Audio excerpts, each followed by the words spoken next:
ಇನ್ನು ಒಂದು ಕಡೆಗೆ ಔಷಧಿ, ಇನ್ನೊಂದು ಕಡೆಗೆ ನಾವು ನೋಡಿದ್ವಿ ಏನು ಅಂದರೆ ಈ ದನಗಳಿಗೂ ಕೂಡ ಹಾಕುವಂಥ ಆಹಾರ ಇದೆಯಲ್ಲ ಅದು ಕಲಬೆರಕೆ. ಅದನ್ನು ದನಗಳು ಕೂಡ ಮೂಸ್ ನೋಡಲ್ಲ ಅಂತ ಇದು, ಅಂಥದ್ರಿಂದ ನಾವು ಹಾಲು ಕುಡಿತೀವಿ. ಇನ್ನು ನಮ್ಮ ಕತೆ ಏನು? ನೀವು ಎಲ್ಲಾದರೂ ಹೋಗಿ ಆಹಾರದಲ್ಲಿ ಕಲಬೆರಕೆ, ಹಣ್ಣಿಗೆ ಕಲಬೆರಕೆ. ತೀರಾ ಬಾಳೆಹಣ್ಣಿಗೆ ಇರಲಿಲ್ಲ ಅಂತ ಕೇಳಿದ್ವಪ್ಪ ನಾವು. ಅಲ್ಲೂ ಕೂಡ ಇದೆ ನೋಡಿ, ಕೃತಕ ಬಣ್ಣವನ್ನು ಬಳಕೆ ಮಾಡಲಾಗಿದೆ ಅಂತೆ. ಅದು ಉಡುಪಿ ಮಂಗಳೂರು ಕಡೆಗೆ, ಉಡುಪಿ ತಾಲೂಕಿನ ಅಲೆಯೂರು ಗ್ರಾಮ, ಅಲ್ಲಿ ದಾಳಿ ಆಯಿತು. ಕೆಂಪತೂರು ಮಣಿಪಾಲ್ ಸಮೀಪದ ದುಗ್ಲಿ ಪ್ರದೇಶದಲ್ಲಿ ಇದೆಲ್ಲದೂ ಕೂಡ ಸಿಕ್ತು. ಎ ಸಿ ರಶ್ಮಿ ಹಾಗೂ ಆರೋಗ್ಯ ಅಧಿಕಾರಿಗಳು ಜಂಟಿಯಾಗಿ ರೇಡ್ ಮಾಡಿದ್ದು. ರಾಸಾಯನಿಕವನ್ನು ಬಳಸ್ತಾ ಇದ್ದರು. ಯಾವುದಕ್ಕೆ ಬಿಟ್ಟಿದ್ದಾರೆ ಹೇಳಿ? ಹೊಟ್ಟೆ ಹೆಂಗೆ ಗೊತ್ತಾ, ತಮ್ಮ ಕಿಸೆಗೆ ದುಡ್ಡು ಬಂದರೆ ಆಯಿತು, ಯಾವನ್ನ ಬೇಕಾದರೂ ಸಾಯಿಸ್ತಾರೆ ನೋಡಿ. ಕೊಲೆಗಾರರು ಇವರೆಲ್ಲ.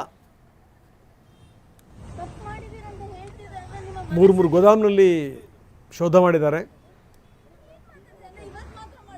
ಬಾಳೆಹಣ್ಣಿಗೆ ಈ ಚೆನ್ನಾಗಿ ಹಣ್ಣಾಗಬೇಕು, ರುಚಿ ಅನ್ನಿಸಬೇಕು, ಆ ರೀತಿ ರಾಸಾಯನಿಕಗಳು.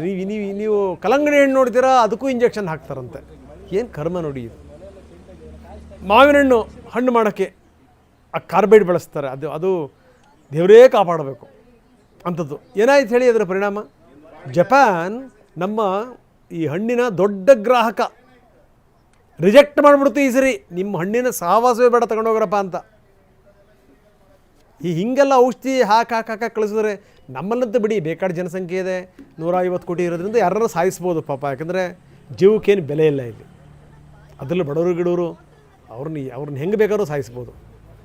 ಈ ಕೆಲವರೆಲ್ಲ ಈ ಆರ್ಗ್ಯಾನಿಕ್ ಅದು ಇದು ಈ ಸಾವಯವ ಕೃಷಿಯಿಂದ ಮಾಡಿರೋದು ಅಂಥದಕ್ಕೆ ಈ ಉಳ್ಳವರದ್ದೆಲ್ಲ ತಿಂತಾರೆ. ಈ ಬಡವರು ಬಡಪಾಯಿಗಳು ಏನು ಬೇಕಾದ್ರೂ ತಿನ್ಬೋದು, ಏನು ಬೇಕಾದ್ರೂ ತಿಂದು ಸಾಯ್ಬೋದು. ಎಂಥ ಕರ್ಮ ನೋಡಿ ಇದು. ಅಲೆಯೂರು, ಉಡುಪಿ ಭಾಗದ ಅಲೆಯೂರು, ಮಣಿಪಾಲ್ ಹತ್ತಿರ ಬರುತ್ತೆ ಇದು. ರೇಡ್ ಮಾಡೋದಂಥ ಸಂದರ್ಭದಲ್ಲಿ ಕೆಮಿಕಲ್ ಸಿಕ್ಕಿದೆ ನೋಡಿ.